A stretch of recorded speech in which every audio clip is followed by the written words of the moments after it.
So let me stop sharing my screen fastly, and I'm going to ask my colleague Kajal Kashyap to please share her screen and show. Thank you, ma'am. Thank you, ma'am. Good morning to all the respected participants who are present here. So let me share my slides. Let me share my screen. Yeah. So here in the first tab, you all can see I have written the Google Docs query that is in URL product.php. So in this way, if I use this query, I will get all the results related to the products. So I will be getting all the results related to the products information, right? So in this way, if I want to search for any other information like related to file information, like I have written here file type Excel. That means I need a file which is of Excel, and I want the information related to contacts which are residing in India. Okay, so in this way we can click on any of the file or link, and just you can see it will just open in the form of Excel file. All right, next we have here you can see, just a minute. The third one is here you can see in title index of in URL FTP. FTP is basically the server, the file transfer protocol server. So basically these are the websites which are already vulnerable, right? So those websites that are vulnerable and present on Google, we can see the data of that website with the help of this query. And here we have the next query, that is extension SQL and in-text username. So we will be needing the information in the form of SQL and in the form of username. So in this way, whatever the information related to SQL, which is having some username and kind of password, we can see the result with the help of this query. Okay, so in this way, we can use various Google Docs query in order to extract information which are already vulnerable. So I'm just passing on the to Neha ma'am.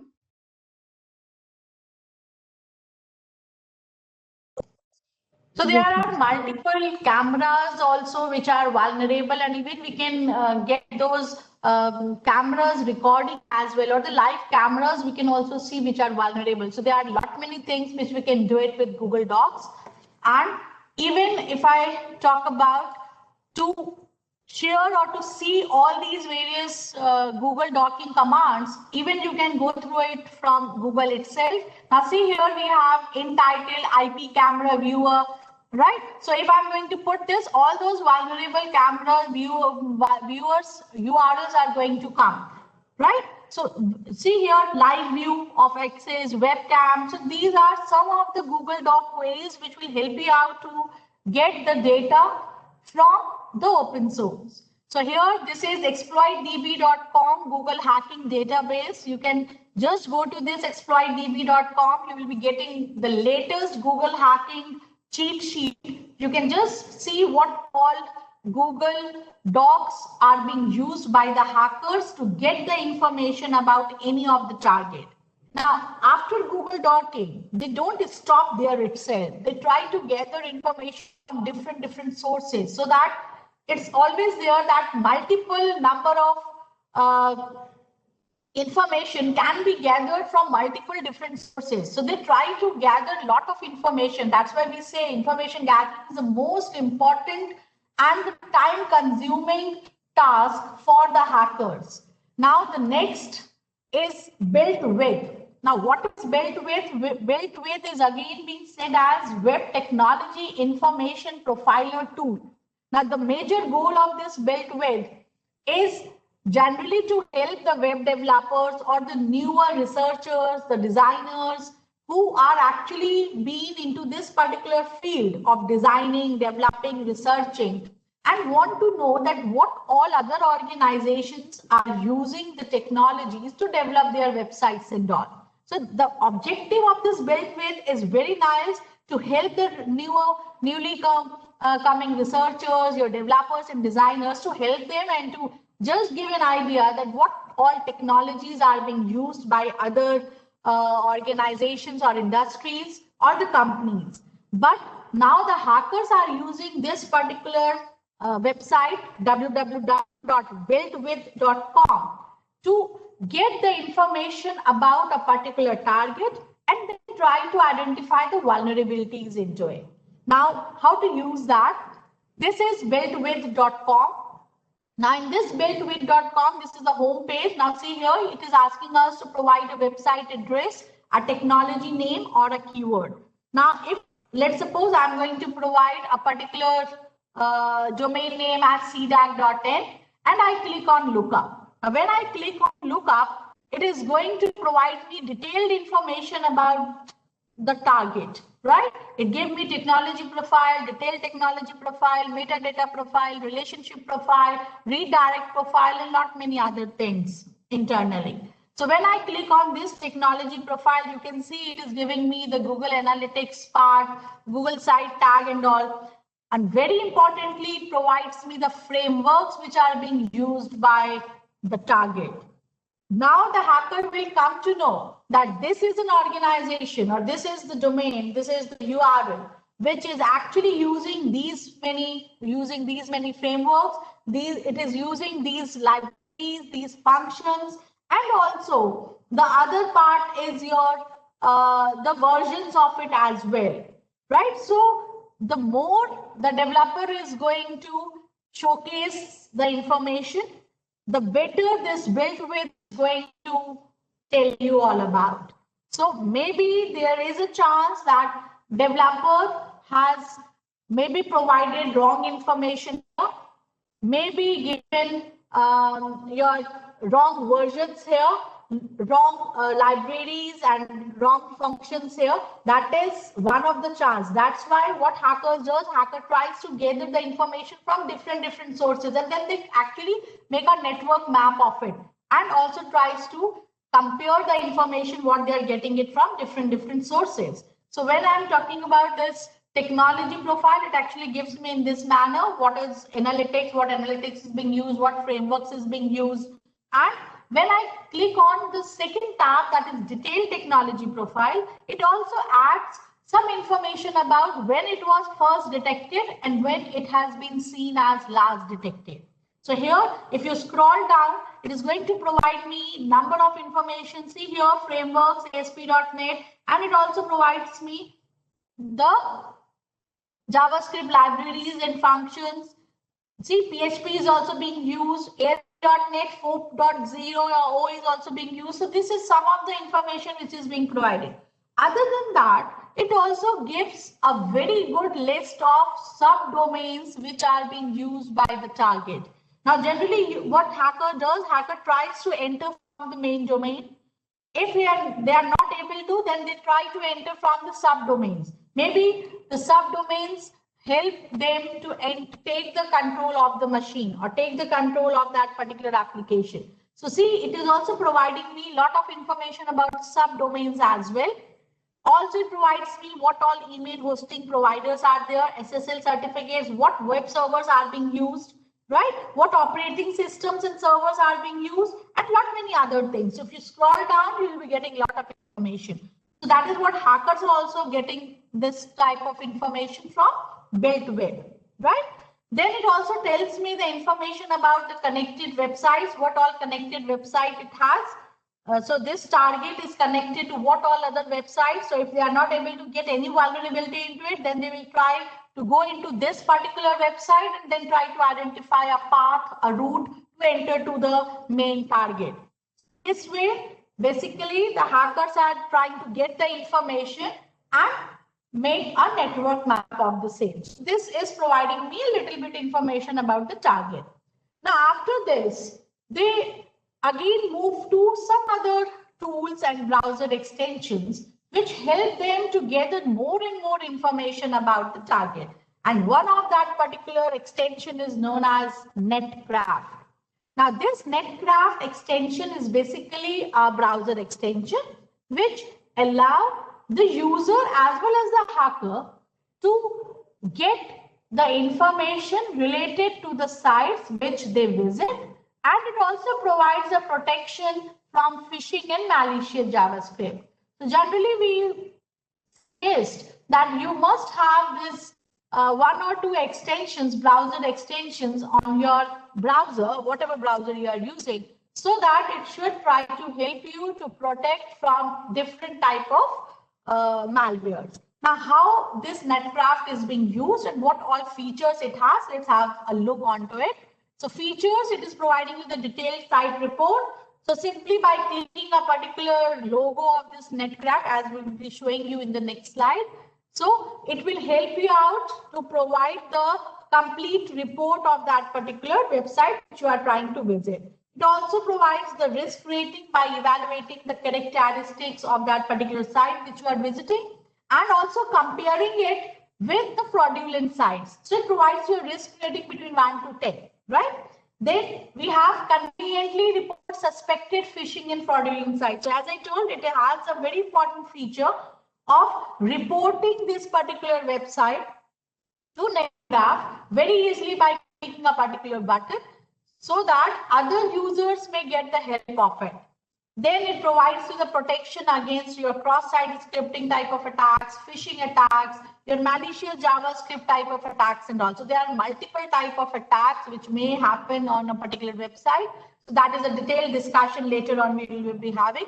But majorly this Netcraft is going to protect us from these major type of attacks, cross-site scripting, phishing, and malicious JavaScript. Then let's see how this works. So this is one of the websites which we have found from that Google Docs and which is vulnerable. Now, how it is vulnerable, we will let you know after some time.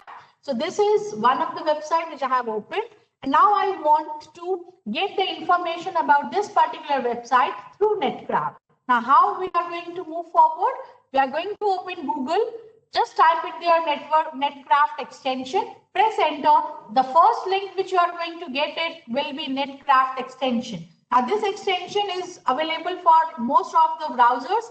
I'm opening this Netcraft extension from Google, so it is asking me to add this extension to Google Chrome itself, right?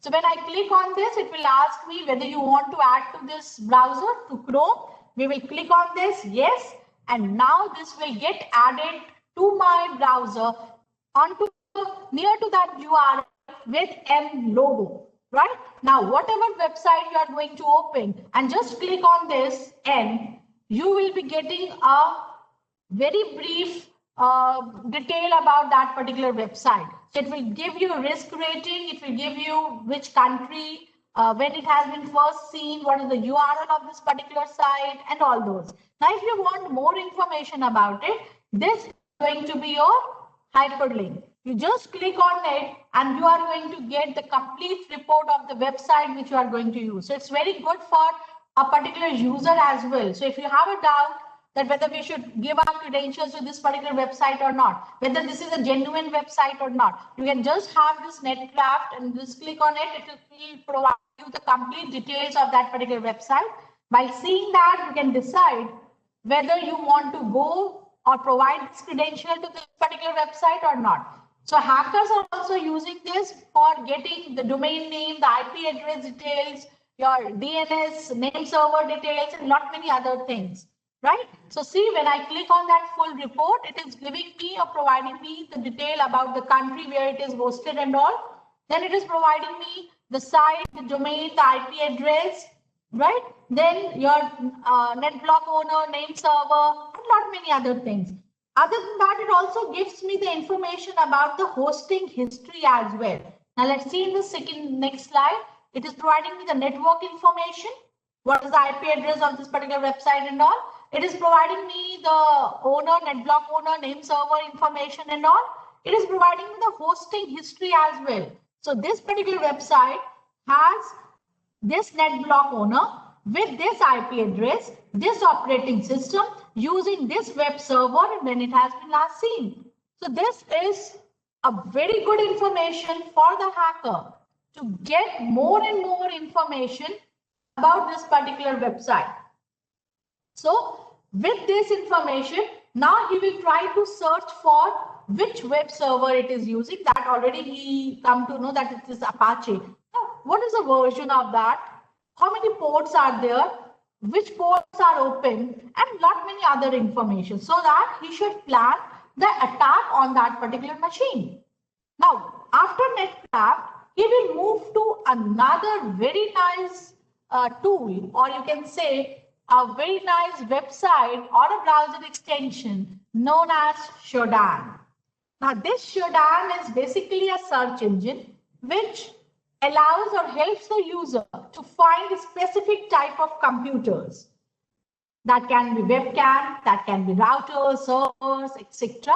All those various computers should be connected to the internet, one thing, then only SHODAN is going to identify. And it will also allow us to provide multiple filters also to be applied onto that. So Netcraft was not able to tell you about all the computer settings and all the computer devices and all, but here this SHODAN gives you that additional information. So whatever information you got it from Netcraft, maybe some of the information you can get it from SHODAN also, but there can be some additional information which we may get from SHODAN also. Now, how we are going to use this SHODAN? So SHODAN can be used as a browser extension, also can be used as an independent website. So if I talk about an extension, it will provide me the information about the website where it is being hosted, so country, city, who owns the IP. So this much information we were getting it from Netcraft as well. Now, what all services and ports are open, that is one thing additional which Netcraft doesn't inform us. So this is an information which hacker can get it from SHODAN. So SHODAN again can be used as a browser extension. Again, we have to take the same vulnerable website which we have identified, which we have used it for Netcraft. And how to install SHODAN? Just open Google, write it down, SHODAN extension. The first link which you are going to get, just click on it. It will ask you to add to that browser. We will say yes. And now we are going to open that particular website. And here you can see these three bubbles. This is nothing but the logo of SHODAN. Now, when I'm opening a particular website, clicking on this SHODAN logo, it is going to provide me again a brief introduction, a brief report of that particular website which we have opened. So this is the IP address. You can match it with Netcraft also, whether this IP address they are putting it or they are giving it correctly or not. Then it is providing me the information about city, country, and organization. Other than that, this is something new which we are getting it from SHODAN. So these are the ports which are being opened for this particular website. Now hackers are always trying to look up to the ports so that they can enter to that particular network from these open ports. Now it is a website. So for HTTP, this is 80 is being opened. And if it is HTTPS, we have 443 port is being opened. But other than that, 21, 22, and these are also being opened. So FTP and all is not required actually, but still it is being opened for this particular website. This is a crucial information which is being received by the hacker through this SHODAN. Now, if he wants more and more information, just click on this view host details. Now, once you click on this view host details, you'll be getting a complete report and it will make you enter to that SHODAN website. So if you want to search it for SHODAN website, you can simply type it shodan.io and this is the website which will open. Whatever you want to do it with SHODAN extension, you can do it here also. So here you can just put it the search query, click on search button, you are going to get a lot of webcams, a lot of routers, servers which are actually vulnerable. So this is a very beautiful website which tells you a lot many information about the vulnerable targets. So when I click on that, it provides me, see, the information about the country, the network, where it has been hosted and all. It provides me the information about the ports, the services which are being there, the web technologies which are actually being used. Let's see one by one. So this is the information about the country network information, where it is being hosted and all. It is providing me the information about the web technologies which is being used. It is also providing me the services which are being used by this particular website or the target. And also it provides me, very importantly, the vulnerabilities which are present into that website. And this is again very important information for the hackers.